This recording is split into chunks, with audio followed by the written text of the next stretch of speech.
ಪ್ರೀತಿಯುಳ್ಳ ತಂದೆಯ ದೇವರೇ, ಪರಿಶುದ್ಧನೇ, ಸರ್ವಶಕ್ತನೇ, ಸ್ತುತಿ ಸ್ತೋತ್ರಕ್ಕೆ ಯೋಗನಾದ ನಮ್ಮ ತಂದೆಯಾದ ದೇವರೇ, ನಿನ್ನ ಪರಿಶುದ್ಧ ನಾಮಕ್ಕೆ ಸ್ತೋತ್ರ ಸಲ್ಲಿಸ್ತೇವೆ.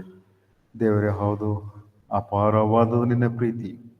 ಹೌದು ದೇವರೇ, ನಾವು ಹೀನರಾಗಿರುವಾಗ ದೇವರೇ ನಿನ್ನ ಅಪಾರವಾದ ಪ್ರೀತಿಯಿಂದ ನಮ್ಮನ್ನು ನೀನು ಕೊಂಡುಕೊಂಡು ದೇವರೇ ನಿನ್ನ ಮಕ್ಕಳಾಗುವ ಒಂದು ಭಾಗ್ಯವನ್ನು ನಮಗೆ ಅನುಗ್ರಹಿಸಿದಕ್ಕಾಗಿ ನಿಮಗೆ ಸ್ತೋತ್ರ ಸಲ್ಲಿಸ್ತೇವೆ. ಹೌದು ದೇವರೇ, ನೀನು ಪ್ರೀತಿ ಸ್ವರೂಪರು, ಶಾಂತಿದಾಯಕನು, ಕೃಪೆಯ ದೇವರು, ಸೃಷ್ಟಿಕರ್ತನು, ಸಮಾಧಾನ ಪ್ರಭು, ಇಂದು ಎಂದೆಂದಿಗಿರುವ ರಕ್ಷಕನಾಗಿದ್ದೆ. ನಿನಗೆ ಸ್ತೋತ್ರ ದೇವರೇ. ನಿನಗೆ ಆದಿವಿಲ್ಲ, ಅಂತ್ಯವಿಲ್ಲ. ಎಲ್ಲ ಸಮಯದಲ್ಲಿ ದೇವರೇ ನೀನು ನಮ್ಮ ಒಟ್ಟಿಗಿರುವ ದೇವರಾಗಿದೆ. ಇದಕ್ಕಾಗಿ ಸ್ತೋತ್ರ ದೇವರೇ. ಈ ಮುಂಜಾನೆ ವೇಳೆಯಲ್ಲಿ ನಮ್ಮನ್ನು ನಾವು ನಿನಗೆ ಒಪ್ಪಿಸಿಕೊಟ್ಟವರಾಗಿ ದೇವರೇ, ನಿನ್ನ ವಾಕ್ಯದ ಮೂಲಕ ನಾವು ದೇವರೇ ನಿನಗೆ ಘನ ತರುವಂತೆ ನಮ್ಮನಲ್ಲಿ ಸೇರಿಸದಕ್ಕಾಗಿ ನೀವು ಸ್ತೋತ್ರ ಸಲ್ಲಿಸ್ತೇವೆ.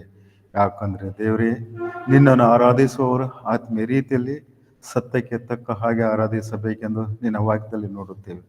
ಹೌದು ದೇವರೇ, ನಿನ್ನನ್ನು ಆರಾಧಿಸುವವರು ಪೂರ್ಣ ಬುದ್ಧಿಯಿಂದಲೂ, ಪೂರ್ಣ ಶಕ್ತಿಯಿಂದಲೂ, ಪೂರ್ಣ ಜ್ಞಾನದಿಂದಲೂ ನಿನ್ನನ್ನು ಆರಾಧಿಸಬೇಕೆಂಬುದಾಗಿ ನಿನ್ನ ವಾಕ್ಯದಲ್ಲಿ ನೋಡುತ್ತೇವೆ.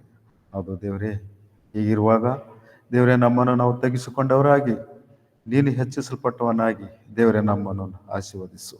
ದೇವರೇ, ಈ ಮುಂಜಾನೆ ವೇಳೆಯಲ್ಲಿ ದೇವರೇ ನಿನ್ನ ವಾಕ್ಯಕ್ಕಾಗಿ ಸ್ತೋತ್ರ.